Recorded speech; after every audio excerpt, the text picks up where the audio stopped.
ಬರೀ ಸಂಬಂಧಪಟ್ಟಂಗೆ ಮಾತಾಡೋಣ. ಗಿರೀಶ್ ನಮ್ಮ ಜೊತೆಗಿದ್ದಾರೆ. ಅವರು ಪ್ಯಾರಾ ಒಲಿಂಪಿಕ್ಸ್ನಲ್ಲಿ ಅವರು ಕೂಡ ಪದಕಗಳನ್ನು ಗಳಿಸಿದಂಥವ್ರು. ನಮ್ಮ TV9 ವಿಶೇಷ ಕಾರ್ಯಕ್ರಮದಲ್ಲಿ ನಾವು ಅವ್ರನ್ನ ಸನ್ಮಾನ ಕೂಡ ಮಾಡಿದ್ವಿ ಅವ್ರನ್ನ.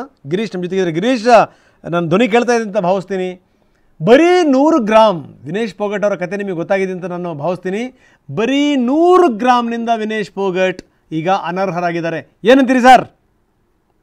ಸರ್, ಮೊದಲನೇದಾಗಿ ನಮಸ್ಕಾರ. ಹೇಳಿ. ಸೊ ಇದು ಏನಾಗಿದೆ ಅಂತ ಅಂದ್ರೆ ಇಡೀ ದೇಶಕ್ಕೇನೆ ಒಂದು ದುಃಖಕ್ಕೆ ಕಳಿಸುವಂತದ್ದು, ಕ್ರೀಡಾಭಿಮಾನಿಗಳಲ್ಲಿ ದುಃಖ ಆಗುವಂತ ವಿಷಯ. ಹೇಳಿ ಸರ್. ಬಟ್ ಏನು ಅಂತ ಅಂದ್ರೆ ಒಲಿಂಪಿಕ್ಸ್ ನಲ್ಲಿ ಅವ್ರದೇ ಆದಂತ ಕೆಲವು ನಿಲುವುಗಳು, ರೂಲ್ಸ್ ಗಳಿದೆ ಸರ್. ಸೊ ನಮ್ಗೆ ಅದು ಕಷ್ಟ ಆಗಿದ್ರು ಕೂಡ ಒಂದು ವೇಳೆ ನಿಜವಾಗ್ಲೂ ವೆಯ್ಟ್ ಗೇನ್ ಆಗಿದ್ರೆ ಯಾವುದೇ ಕಾರಣಕ್ಕೂ ಅವರು ಆಟದಲ್ಲಿ ಭಾಗವಹಿಸ್ಲಿಕ್ಕೆ ಬಿಡಲ್ಲ ಸರ್. ಅಲ್ಲ ಗಿರೀಶ್, ಇಲ್ಲಿ ಕೆಲವೊಂದು ಪ್ರಶ್ನೆಗಳು ಉದ್ಭವ ಆಗ್ತವೆ. ಏನು ಅಂತಂದ್ರೆ 2 kg ಜಾಸ್ತಿ ಹೆಂಗೆ ಆಗಕ್ಕೆ ಸಾಧ್ಯ? ನಂಬರ್ 1 ಒಂದೇ ಸರಿಗೆ. ಅಂದರೆ ನೀವು ಕೂಡ ನಿಮ್ದು ಪ್ಯಾರಾ ಒಲಿಂಪಿಕ್ಸ್ ಆಗಿರ್ಬೋದು, ನಿಮ್ಮ ಪ್ರಶ್ನೆ ಬೇರೆ. ಅದು ಅಲ್ಲೂ ಕೂಡ ನೀತಿ ನಿಯಮಾವಳಿಗಳಿವೆ. ಪ್ರತಿ ಬಾರಿ ಏನಾದರೂ ತೂಕ ಏನು ಎತ್ತ, ಯಾಕಂದರೆ ಆಟಕ್ಕಿಂತ ಮೊದಲು, ಆಟದ ನಂತರ, ಜೊತೆಗೆ ಮಾರನೇ ದಿವಸ ಈ ಒಂದು ತೂಕ ಎಷ್ಟಿದೆ ಏನು ಅಂತ ನೋಡ್ಕೊಳ್ಳೋಂಥ ವ್ಯವಸ್ಥೆ ಇಲ್ವಾ? ಅಥವಾ ಅದಕ್ಕೇನಾದರೂ ಒಂದು ನಿಬಂಧನೆಗಳಿಲ್ವಾ ಗಿರೀಶ್?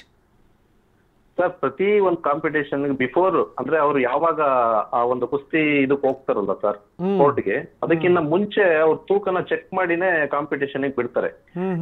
ಫಾರ್ ಎಕ್ಸಾಂಪಲ್, ನಮ್ಮ ಪ್ಯಾರಾಲಿಂಪಿಕ್ಸ್ ನಲ್ಲೂ ಕೂಡ ಈ ವೆಯ್ಟ್ ಲಿಫ್ಟರ್ ಬಾಡಿ ಇದು ಪವರ್ ಲಿಫ್ಟಿಂಗ್ ಕಾಂಪಿಟೇಷನ್ ಅಲ್ಲಿ ಅವರು ಕೂಡ ವೆಯ್ಟ್ ಕ್ಯಾಟಗರಿಗಳು ಇರ್ತದೆ.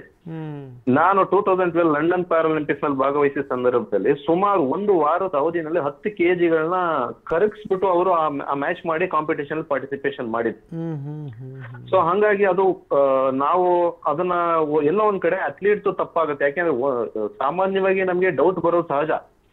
ಹಿಂಗೆ 2 kg ಒಂದು ದಿನದಲ್ಲಿ ಹೆಂಗೆ ಹೆಚ್ಚುವರಿ ಆಗಿದೆ ಅಥವಾ 100 ಗ್ರಾಮ್ ಜಾಸ್ತಿ ಆಗಿದೆ ಅನ್ನೋದು. ಬಟ್ ಈ ವಿಷಯದಲ್ಲಿ ನನಗೆ ಅದ್ರ ಬಗ್ಗೆ ಏನು ಅಷ್ಟು ಐಡಿಯಾ ಇಲ್ಲ. ಬಟ್ ಒಂದು ವೇಳೆ ಯಾವುದೇ ಅಥ್ಲೀಟ್ ಆ ಸಂದರ್ಭದಲ್ಲಿ ವೆಯ್ಟ್ ಜಾಸ್ತಿ ಆಗಿದೆ ಈ ಒಂದು ಕ್ರೀಡಾ ವ್ಯಾಪ್ತಿನಲ್ಲಿ, ಯಾವುದೇ ಕಾರಣಕ್ಕೂ ಒಲಿಂಪಿಕ್ಸ್ ರೂಲ್ಸ್ ಅಲ್ಲಿ ಅವಕಾಶ ಇಲ್ಲ. ಗಿರೀಶ್, ಇಲ್ಲಿ ನಂದೊಂದು ಪ್ರಶ್ನೆ ಇದೆ. ಬಹುಶಃ ಏನು ಅಂದ್ರೆ ನಿಮ್ಮಲ್ಲಿ ಅದಕ್ಕೆ ಉತ್ತರ ಇದೆಯಲ್ವೋ ನಂಗೆ ಗೊತ್ತಿಲ್ಲ. ಏನು ಅಂದ್ರೆ ನೋಡಿ, ನಾವು ವಿನೇಶ್ ಫೋಗಟ್ ಅವ್ರನ್ನ ನಾವು ಫೋಟೋ ತೋರಿಸ್ತಾ ಇದೀವಿ, ನಾವು ಅವ್ರ ವಿಜುವಲ್ ತೋರಿಸ್ತಾ ಇದೀವಿ. ಅವರ ಕೂದಲು ಇದೆಯಲ್ಲ, ಪೊದೆ ರೀತಿಯಲ್ಲಿ ಇದೆ ಅವ್ರ ಕೂದಲು, ಆಯಿತಾ? ನನಗನ್ಸುತ್ತೆ ಬಹುಶಃ ಏನು ಅಂತಂದರೆ ಕೇಶಮುಂಡನ ಮಾಡ್ಕೊಂಡಿದ್ರು ಕೂಡ 100 ಗ್ರಾಮ್ಸ್ ಕಡಿಮೆ ಆಗ್ಬಿಡೋದು, ತಲೆ ಬೋಳಿಸ್ಕೊಂಡಿದ್ರು ಕೂಡ. ಯಾಕಂದರೆ ನಿಮಗೆ ಗೊತ್ತಿದೆ, ಕುಸ್ತಿಪಟ್ಟುಗಳ ತಲೆಯ ಕೂದಲುಗಳು ಇಷ್ಟಿಷ್ಟೇ ಇರ್ತವೆ. ಯಾಕಂದರೆ ಅದು ಕೂಡ ಬೇರೆ ಎದುರಾಳಿಗಳಿಗೆ ಹಿಡಿತ ಸಿಗಬಾರ್ದು ಅನ್ನೋ ಕಾರಣಕ್ಕೋಸ್ಕರ. ಸೊ ಆ ರೀತಿ ಏನಾದರೂ ಅವಕಾಶಗಳು ಇರ್ತಿರ್ಲಿಲ್ವಾ? ಏನಾದರೂ ಯೋಚನೆ ಮಾಡಲಿಲ್ವಾ ಅಂತ ಗಿರೀಶ್? ಅಲ್ಲ, ಒಂದು ವೇಳೆ ಅವರು ಇದನ್ನ ಮುಂಚೆ ಅವರು ವೆಯ್ಟ್ ಚೆಕ್ ಮಾಡ್ಕೊಂಡು ಅವರಿಗೆ ಏನೋ ಸರಿ ಅನ್ನಿಸ್ಬೇಕಾಗಿತ್ತು. ಒಂದ್ ವೇಳೆ ಅವ್ರ ಬಾಡಿ ವೇಟ್ ಜಾಸ್ತಿ ಮಾಡ್ಕೊಂಡಿರೋ ವಿಷಯ ಅವರು ಗೊತ್ತಿಲ್ಲದೆ ಅಥವಾ ನೆಗ್ಲಿಜೆನ್ಸ್ ಆಗಿದೆ. ಇಲ್ಲ, ಗೊತ್ತಿತ್ತು. ನಿನ್ನೆ ರಾತ್ರಿ ಪೂರ್ತಿ ಅವರು ವಿಪರೀತ ಹರಸಾಹಸ ಮಾಡಿದ್ದಾರೆ, ವಿಪರೀತ ಅವರು ಎಕ್ಸಸೈಸ್ಗಳು ಮಾಡಿದ್ದಾರೆ. ಹೆಂಗ ಅದು ವೆಯ್ಟ್ ಲಿಫ್ಟಿಂಗ್ ಮಾಡಿದ್ದಾರೆ, ಸೈಕ್ಲಿಂಗ್ ಮಾಡಿದ್ದಾರೆ, 1-2 ಅಲ್ಲ ಅವ್ರದ್ದು. ಅಷ್ಟೆಲ್ಲ ಮಾಡಿ ಕೊನೆಗೆ 2 kgಯಿಂದ ಅವ್ರು ಬಂದು ನಿಂತಿದ್ದು 100 ಗ್ರಾಮ್ಸ್ಗೆ ಗಿರೀಶ್. ಹೌದು ಸರ್. ಬಟ್ ಹೌ ಪಾಸಿಬಲ್, ಹಿಂಗ್ ಸಾಧ್ಯ ಅಂತ ಹೇಳಿ ನನಗೂ ಈಗ ಕ್ವಶನ್ ಉದ್ಭವ ಆಗ್ತಾ ಇದೆ ಸರ್. ಈಗ ಇದನ್ನು ಬಹಳ ಮಾಡ್ಬೇಕು. ಯಾಕೆಂದ್ರೆ ಮೊನ್ನೆ ನಡೆದಂತ ಕಾಂಪಿಟೇಷನ್ ಅಲ್ಲಿ ನಿನ್ನೆ ಅವರು ತೂಕ ಕರೆಕ್ಟ್ ಆಗಿ ತಿಳಿದಿಂದಾನೆ ಅವ್ರು ಅಲೋ ಮಾಡಿರ್ತಾರೆ. ಅದೇ ಅಲ್ಲ ರೀ, ಹಂತವಾಗಿ ಅವರು ಎದ್ದು ಬಂದಿದ್ದು, ಹಂತವಾಗಿ ಅವರು ಅರ್ಹತೆ ಪಡ್ಕೊಂಡಿದ್ದು, ಗೋಲ್ಡ್ ತನಕ ಬಂದು ನಿಂತರು. ಫೈನಲ್ ಅಲ್ಲಿ ಹಿಂಗಾಗುತ್ತೆ ಅಂದ್ರೆ ಏನ್ ಸರ್ ಅರ್ಥ ಗಿರೀಶ್? ಇದನ್ನ ನಾವು ಒಬ್ಬ ಅಥ್ಲೀಟ್ ಆಗಿ ಹೇಗೆ ಎಕ್ಸ್ಪ್ರೆಸ್ ಮಾಡ್ಬೇಕು ಅಂತ ಗೊತ್ತಿಲ್ಲ. ಬಟ್ ಒಂದು ವೆಯ್ಟ್ ಜಾಸ್ತಿ ಆಗಿದ್ರೆ ಒಂದ್ ವೇಳೆ ಅಲೋ ಮಾಡಲ್ಲ ಅಂತಕ್ಕಂಥದ್ದು ಒಲಿಂಪಿಕ್ಸ್ ರೂಲ್ ಅಲ್ಲಿ ಇರುತ್ತೆ.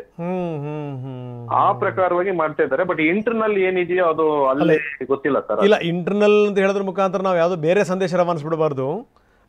ಬಟ್ ನನಗನ್ಸುತ್ತೆ ಈ 50 kg ಅಂತ ಇದ್ದಂಥ ಸಂದರ್ಭದಲ್ಲಿ ನಾವು 48 kgಗೆ ನಾವು ಸೀಮಿತ ಮಾಡ್ಕೊಳ್ಳೋದು ಒಳ್ಳೇದೇನೋ ಅಂತ ಹೇಳಿ ಅಂತ ಏನಂತೀರಿ? ಹೌದೌದು ಸರ್. ಅಲ್ವಾ?